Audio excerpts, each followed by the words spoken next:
Votre capteur CGM est-il déjà tombé trop tôt? C'est frustrant, n'est-ce pas? Je suis là pour vous aider.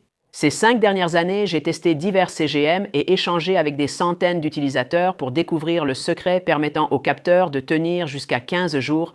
Dans cette vidéo, je partage 5 étapes simples pour que votre prochain capteur Freestyle Libre, Dexcom ou autre tienne le plus longtemps possible.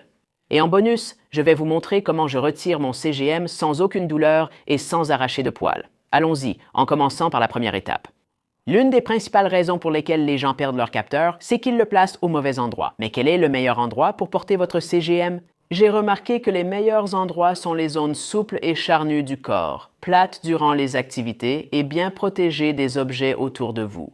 Par exemple, l'extérieur du haut de votre bras n'est pas idéal. Il est trop facile de décrocher votre capteur en passant par des encadrements de porte ou en attrapant quelque chose dans votre placard. L'avant du haut de votre bras n'est pas idéal non plus, parce que le fait de plier et d'étendre constamment le bras peut faire décoller l'adhésif plus rapidement. Et n'oublions pas que placer le capteur trop près de votre biceps ou de votre triceps peut être douloureux. Mes endroits préférés sont l'arrière et l'intérieur du haut de mon bras. Ces zones restent plates pendant la plupart des activités et elles sont bien protégées des objets extérieurs. Mais le haut du bras n'est pas le seul bon endroit. J'ai aussi réussi en plaçant le capteur sur le haut de la poitrine et de la cuisse. Il faut se rappeler que la plupart des CGM ne sont approuvés que pour le haut du bras, donc les mettre ailleurs est hors indication. Mais je préfère le placement sur la poitrine. Ça a changé la donne pour beaucoup de personnes, moi y compris. Passons à l'étape numéro 2. Une autre raison majeure de perte du capteur est une préparation inadéquate de la zone avant application. Cette étape est plus importante que vous ne le pensez, car la clé pour que le capteur tienne, c'est de s'assurer qu'il adhère bien et forme une liaison solide avec votre peau. Alors, comment fait-on cela? Tout d'abord, évitez de placer le capteur sur des zones avec des cicatrices ou une peau abîmée ou irritée. Ces endroits ne fonctionnent pas très bien. Vous pouvez laver la peau avec un savon basique sans parfum ni additif, mais essayez d'éviter les crèmes hydratantes ou les gels douche contenant des ingrédients hydratants. Ils affaiblissent l'adhésif et causent des problèmes. L'étape la plus importante pour préparer la peau, les lingettes alcoolisées. Je veille toujours à bien essuyer la zone pour éliminer toute trace d'huile ou de résidus pouvant gêner l'adhésion du capteur. La plupart des kits de CGM n'incluent pas de lingettes alcoolisées, mais vous pouvez en acheter en pharmacie. Ou celle de Skin Grip que j'aime utiliser, les deux fonctionnent vraiment bien.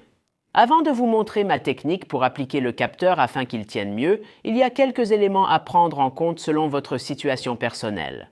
Si vos bras sont poilus, rasez la zone où vous allez placer le capteur. Si votre peau est abîmée, exfoliez pour enlever les cellules mortes. Si vous transpirez beaucoup et que vos capteurs se décollent, utilisez une barrière adhésive. Cela rend la peau collante et aide le capteur à mieux tenir. Les barrières adhésives que j'utilise viennent de Skin Grip et je mettrai un lien ci-dessous si vous voulez les essayer. Passons à l'étape numéro 3. Utilisez la bonne technique pour appliquer le capteur. Que vous utilisiez Freestyle, Libre, Dexcom ou tout autre CGM, assurez-vous toujours que votre peau est complètement sèche avant d'appliquer le capteur. Il ne faut même pas 1 minute pour que l'alcool sèche, mais cela vaut la peine d'attendre car vous ne voulez vraiment pas qu'il reste du liquide. Quand j'applique un nouveau capteur, je me place devant un miroir où j'utilise la caméra frontale de mon téléphone plutôt que de tendre le bras. Je lève mon bras quand je veux le placer afin de voir exactement ce que je fais. Pouvoir voir ce que je fais dans le miroir rend tout le processus beaucoup plus facile. Ensuite, j'appuie l'applicateur contre ma peau, j'applique le capteur et je le maintiens en place pendant quelques secondes. Cela aide l'adhésif à coller aussi fermement que possible avant que je ne retire l'applicateur. Quand je retire l'applicateur, je le fais doucement, en gardant à l'esprit que le capteur, l'adhésif et ma peau viennent tout juste de faire connaissance. Après cela, j'appuie doucement sur le dessus du capteur pendant environ 10 secondes pour m'assurer qu'il adhère autant que possible. Je fais aussi de mon mieux pour bien fixer les bords de l'adhésif sur les capteurs Dexcom. Je fais 3 fois le tour du patch et, avec le Freestyle Libre, j'utilise l'extrémité arrondie d'une cuillère à café, mais tout autre outil sûr de votre tiroir convient. Le but, c'est de bien fixer les bords. Maintenant, nous avons posé le capteur, mais il y a encore d'autres choses à faire. Alors passons à l'étape numéro 4. En fait, ce qui se passe dans les 60 à 90 minutes après la pose du capteur peut avoir un impact énorme sur la performance globale de l'adhésif. Je vous conseille d'éviter tout contact avec l'eau ou la transpiration. Pas de douche, sport ou transpiration excessive. Restez au sec. L'adhésif a besoin d'au moins 1 heure pour bien adhérer à votre peau. Plus vous resterez au sec, plus il tiendra longtemps, et si vous vous mouillez trop tôt, vous pourriez avoir des problèmes plus tard. Je recommande aussi d'utiliser un patch de protection pour sécuriser et protéger le capteur des objets extérieurs. Malheureusement, la plupart des modèles de CGM ne sont pas livrés avec, à l'exception du Dexcom G7. Je n'ai pas été impressionné par ses performances, il colle mal et le design n'est pas terrible. J'adore les patchs Skin Grip, faits d'un matériau respirant qui n'irrite pas ma peau et s'étire quand je bouge le bras. Quand j'applique le patch, je fais comme pour le capteur, peau propre et sèche, pas de liquide et, si besoin, une barrière adhésive.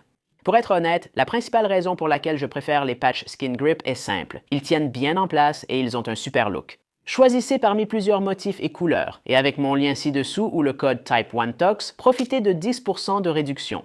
Très bien, le capteur est en place, le patch de protection aussi, mais ce n'est pas encore fini. Parce que si vous ne faites pas attention à ce que je vais dire maintenant, il y a de fortes chances que vous perdiez quand même votre capteur. Passons donc à l'étape numéro 5.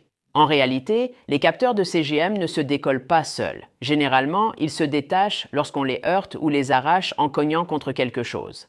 Il est donc essentiel de garder à l'esprit que vous portez le capteur, surtout dans des situations à risque élevé.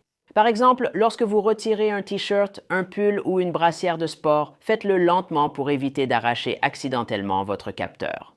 Attrapez des objets dans les placards, dans la voiture, derrière les meubles, vous voyez le genre. Faites attention aux encadrements de porte. Ce sont les ennemis numéro 1 des CGM. Ne vous en approchez pas trop, ils peuvent facilement l'arracher. Les espaces étroits, les placards, les couloirs étroits et les toilettes d'avion. Soyez particulièrement vigilants dans ces endroits ou évitez-les complètement. Et bien sûr, pour les activités aquatiques et les sports de contact, c'est différent. Je ne ferai jamais cela sans patch ou manchette de protection. Mon conseil, faites-en une habitude. Gardez à l'esprit que vous portez le CGM, surtout dans ces moments à haut risque. Je suis sûr que cela vous évitera bien des tracas à long terme. Maintenant, comme promis au début de la vidéo, voici ma méthode pour retirer le capteur sans aucune douleur et sans arracher de poils. Il faut utiliser ces lingettes pour retirer l'adhésif imprégné d'huile et d'alcool pour décoller rapidement l'adhésif. J'ouvre simplement la lingette, je l'applique sur l'adhésif du capteur et après quelques secondes, je retire le capteur et j'essuie les résidus d'adhésif. Vous pouvez aussi utiliser de l'huile pour bébé ou toute autre huile pour enlever l'adhésif. L'avantage de ces lingettes dissolvantes est leur action rapide. Vous n'avez donc pas à attendre 5 à 10 minutes pour l'effet de l'huile. Maintenant, même si vous arrivez à garder votre CGM pendant 15 jours, vous pourriez rencontrer un autre problème. Les CGM peuvent vous donner des informations inexactes si vous ne les utilisez pas correctement. Regardez donc cette vidéo ensuite. Pour vous assurer que vos informations sur la glycémie sont toujours précises et que vous prenez les bonnes décisions de traitement, n'oubliez pas de profiter de votre réduction de 10% sur les patchs Skin Grip et je vous dis à la prochaine. Ciao!